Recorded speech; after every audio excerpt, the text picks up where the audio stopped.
these practices are going to become less visibly abusive. We are living through the Wild West days today. The race to become an AI superpower is on. The politics of artificial intelligence. There will be a Chinese tech sector, and there will be an American tech sector.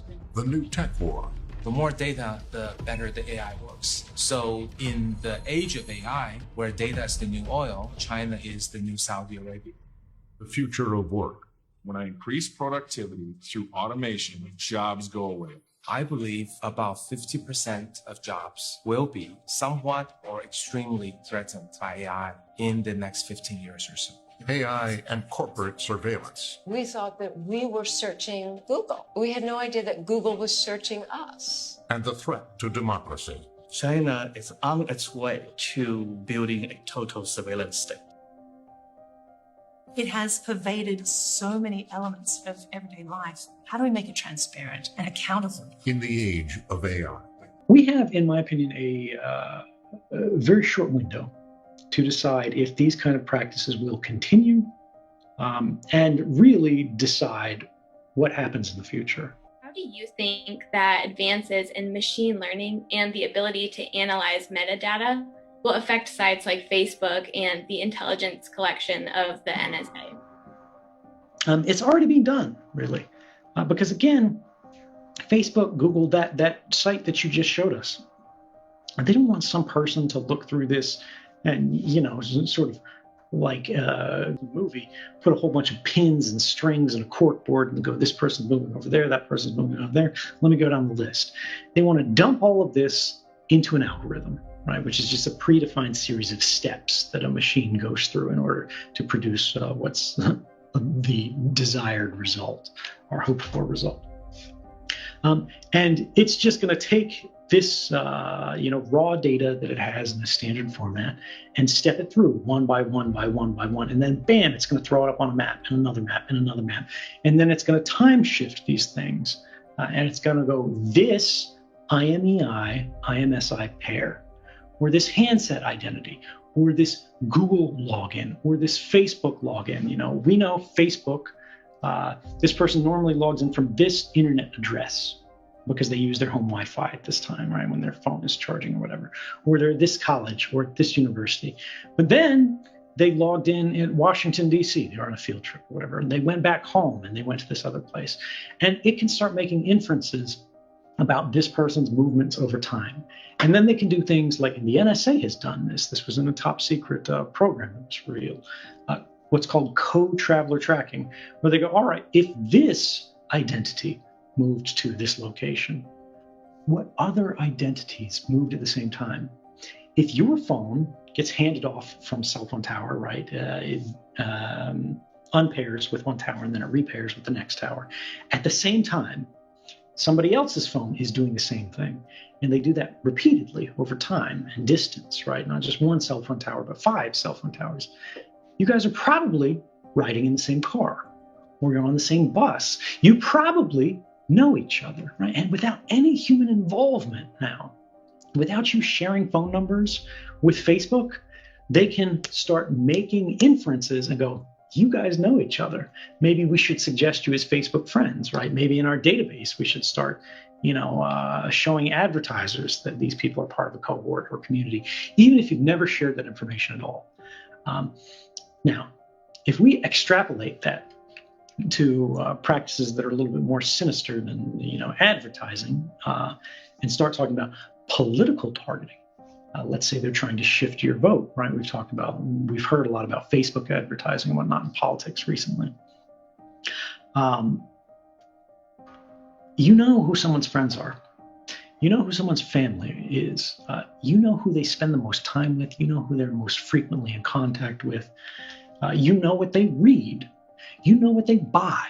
You know where they live. You know the demographics of that region because it's public from the census. You know the income levels from that. You can look up in public registries, if they live at this location, what is the value of that property?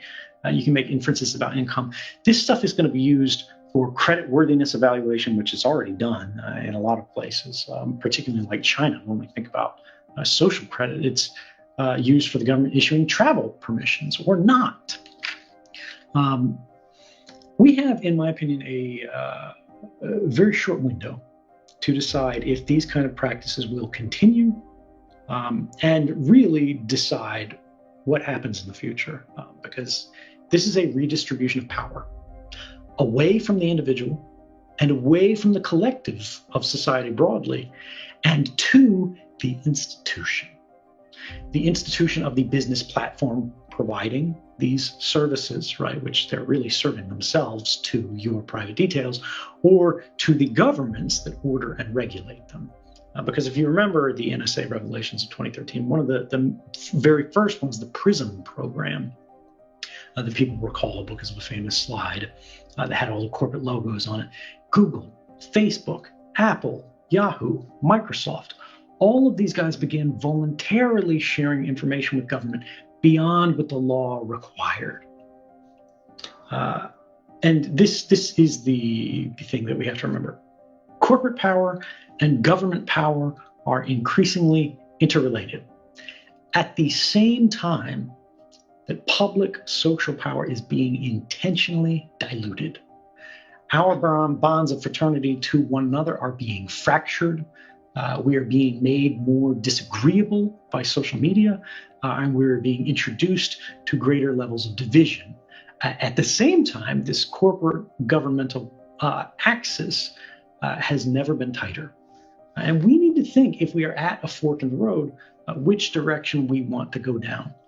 Now, I will say something unusual that I did not expect is I actually see some corporate businesses that have been very active in space and very aggressive in collecting data about users. Apple is a specific example here. Apple has been better than Google. They still collect a huge amount of data that they shouldn't. They protect it to a lower degree than they should because they're afraid of pressure from the FBI and other law enforcement organizations.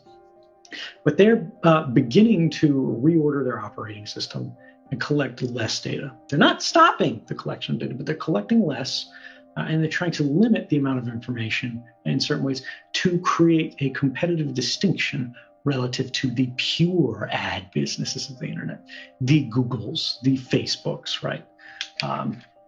And there's another prong of this, I think, which is actually leading Google and Facebook to begin doing less of this, which is they are afraid of regulatory backlash. Right now, they're so chummy with the United States government, they're not afraid of anything at all. But overseas, the relationship is not the same. And as these countries start to run into the rough edges of basically irresistible corporate power that can't be regulated, it can't be taxed, it can't be influenced, it can't be really negotiated or interacted with in any way in the traditional way that governments expect, governments are going to start thinking about what is the equivalent of a corporate death sentence.